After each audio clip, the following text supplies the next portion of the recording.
مفتی صاحب مجھے 2 سے 3 سال ہو گئے ہیں نماز پڑھتے ہوئے اچانک بھول جاتا ہوں. وضو میں بھی یہ مسئلہ ہے, نماز میں ایسے لگتا ہے کہ ہوا خارج ہو رہی ہے, کبھی بدبو آنا شروع ہو جاتی ہے, اور کچھ مہینوں سے ایسا لگتا ہے کہ میں نماز میں بولتا ہوں, سمجھ نہیں آتی بات ذہن میں ہے یا میں نے بولی. کبھی جماعت کے بغیر نماز نہیں پڑھی جاتی, شور میں مشکل ہوتی ہے, کوئی ہلکا سا بھی کچھ بول دے ساری نماز بھول جاتی ہے, 2 نماز ایک ساتھ نہیں پڑھی جاتی, پریشانی میں نماز نہیں پڑھی جاتی, کوئی بات ایک بار ہو جائے تو مسلسل وہ میری زندگی کا حصہ بن جاتی ہے. ہر نماز میں کوئی نہ کوئی مسئلہ پیش آ جاتا ہے, اس کا اثر قرآن مجید کی تلاوت اور ذکر و اذکار اور باہر والی زندگی پر بھی پڑ رہا ہے. اب باقی کاموں کی تسلی نہیں ہوتی, ایک کام کئی بار کرنا پڑتا ہے, اگر ایک بار وضو ٹوٹ جائے تو دوسری بار اکیلے نہیں کر سکتا, کچھ نہ کچھ بھول جاتا ہے. اب پہلی بار کرنے کی وجہ سے اعضاء گیلے ہوتے ہیں, جب بھول جاتا ہے تو سمجھ نہیں آتی کہ اعضاء دھو کے بھول گیا یا دھویا ہی نہیں. جب کسی کو کہتا ہوں کہ دیکھو کوئی چیز چھوٹی تو نہیں, تو بالکل صحیح ہوتا ہے. کبھی جب تک کوئی پاس کھڑا ہو کے نہ دیکھے تو نماز نہیں پڑھی جاتی, کبھی قرات, کبھی رکوع, کبھی سجدہ, کبھی سجدہ سہو, کبھی قیام, کبھی رکعت بھول جاتی ہے.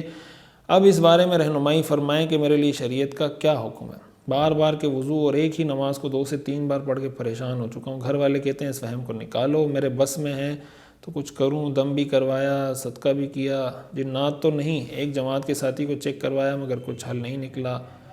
حافظے کو قوی کرنے والی دعائیں بھی پڑھتا ہوں مگر کوئی فرق نہیں. جواب کا وقت بھی بتا دیں, شکریہ. فیصل آباد پنجاب سے ایک صاحب نے پوچھا ہے, نام تو مجھے مناسب نہیں لگ رہا لینا. بہرحال یہ جو آپ کے جتنے سوالات ہیں نا, اس سے بنیادی طور پہ جو مجھے سمجھ میں آ رہا ہے یہ وہم کا مسئلہ ہے اور کچھ بھی نہیں ہے. اور جس آدمی کو یہ بیماری ہو نا, شریعت میں اس کے لیے حکم یہ ہے کہ آپ وہ کام ایک دفعہ کریں. مثلا وضو آپ کر رہے ہیں نا, آپ وضو کرنے سے پہلے یہ نیت کر لیں بھئی وضو میں نے سنت طریقے سے کرنا ہے. مثلا چہرہ 3 دفعہ دھویا جاتا ہے نا, آپ 3 دفعہ چہرہ دھو لیں اچھے طریقے سے دھوتے وقت. 3 دفعہ ہاتھ دھویا جاتا ہے, اچھے طریقے سے پانی ڈالا, اس کو اچھے طریقے سے دھو لیا. اس کے بعد اگر آپ کے دل میں شک ہو رہا ہے نا کہ ہو سکتا ہے کوئی جگہ خشک رہ گئی ہو, پتہ نہیں ہے دھلا نہیں دھلا, تو آپ یہ کہیں کہ اگر یہ نہیں بھی دھلا, خشک بھی رہ گیا, میں نے اس کو اب دوبارہ نہیں دھونا, بس ختم.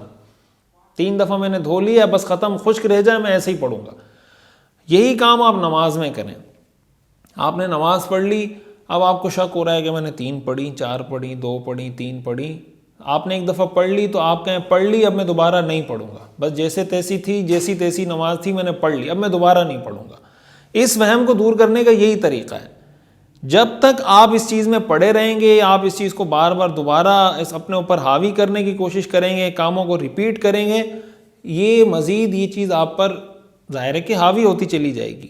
تو اس لیے یہ وہم ہے, اور شرعی نقطہ نظر سے اس کی کوئی حیثیت نہیں ہے. شریعت میں وسوسے کی, شک کی, قرآن کریم میں اللہ تعالیٰ نے ہمیں سکھایا ہے نا, قل اعوذ برب الناس ملک الناس الہ الناس من شر الوسواس الخناس. یہ شیطان کا کام ہوتا ہے. وہ کیا کرتا ہے, وسوسہ ڈالتا ہے, الخناس, پھر پیچھے ہٹ جاتا ہے, وسوسہ ڈال کے پیچھے ہٹ جاتا ہے. تو یہ جو آخری 3 صورتیں ہیں اس کا اہتمام کریں. صبح فجر کے بعد بھی 3 دفعہ پڑھ کے ہاتھ پہ دم کر کے جسم پر پھیر دیں, مغرب کے بعد بھی پڑھ کے دم کر دیں, رات کو بستر پر جائیں پھر بھی دم کر دیں. اور جن جن چیزوں میں وہم ہو رہا ہے اس کے بارے میں آپ طے کر لیں کہ یہ کام آج کے بعد میں نے ایک ہی دفعہ کرنا ہے. اس دن ایک صاحب مجھے ملے, وہ یہ کہہ رہے تھے کہ میں کہیں پانی ہوٹل میں پی لیتا ہوں تو بعد میں شک ہو رہا ہوتا ہے کہ یہ پانی کہیں ناپاک تو نہیں ہوگا, ایسا نہ ہو کوئی اس میں کوئی حرام چیز ملی ہوئی ہو, کوئی اس طرح کی چیز ہو. تو میں نے اس کو کہا بھائی آپ پانی اٹھائیں پی لیں. ایک روایت میں آتا ہے نا, اب یہ شریعت کا اصول ہے الاصل فی الاشیاء الاباحہ, کہ چیزوں کے اندر اصل اباحت ہے, حلال ہونا ہے. جب تک آپ کے پاس کسی چیز کے حرام ہونے کی دلیل نہیں ہوگی وہ حلال کنسیڈر ہوگا. پانی پڑا ہوا ہے گلاس میں اور آپ کو پتہ نہیں ہے کہ بھائی اس گلاس کے اندر بلی نے منہ مارا ہے نہیں مارا, کتے نے منہ مارا ہے نہیں مارا, وغیرہ وغیرہ, آپ کو ویسے ہی شک ہو رہا ہے, ہو سکتا ہے اس میں کتے نے منہ مارا ہو. تو بھائی اس کا کوئی اعتبار نہیں. شریعت کا حکم یہ ہے کہ یہ پانی پا کے آپ اٹھا کے پی بھی سکتے ہیں, اسے وضو بھی کر سکتے ہیں. تو اس لیے اس طرح کی چیزوں کو اور اس طرح کے وہم کو دور کرنے کا یہی علاج ہے کہ اس طرح کے فیصلہ کر لیں کہ آئندہ کے بعد میں نے کوئی چیز ریپیٹ نہیں کرنی. جو کام ہے سنت طریقے کے مطابق کرنا ہے, بعد میں وہم ہوتا رہے, میں نے کچھ نہیں کرنا. تو یہ جب چیز آتی ہے نا, یہ پھر انسان کی زندگی کے ہر معاملے میں, کسی کے ساتھ معاملہ کر رہے ہوتے ہیں تو شک ہو رہا ہوتا ہے کہ پیسے زیادہ تو نہیں دے دیے, کم تو نہیں دے دیے, ایسا نہ ہو میں نے کم دے دیا ہوں, ایسا نہ ہو مجھے گناہ مل رہا ہو, ایسا نہ ہو میں حرام کھا رہا ہوں. آپ ایک دفعہ پیسے دے کے آپ کو لگ رہا ہے نا کہ یار کم دیے, آپ کہیں کم بھی دیے ہیں تو بس ٹھیک ہے, میں نے اب دوبارہ کچھ نہیں دینا ہے اس کو. اس طریقے سے اپنے آپ کو عادی کریں، ان چیزوں کو زیادہ توجہ نہ دیں، اپنے آپ کو مصروف رکھیں، دین کے کام میں مصروف رکھیں، دنیا کے کام میں مصروف رکھیں۔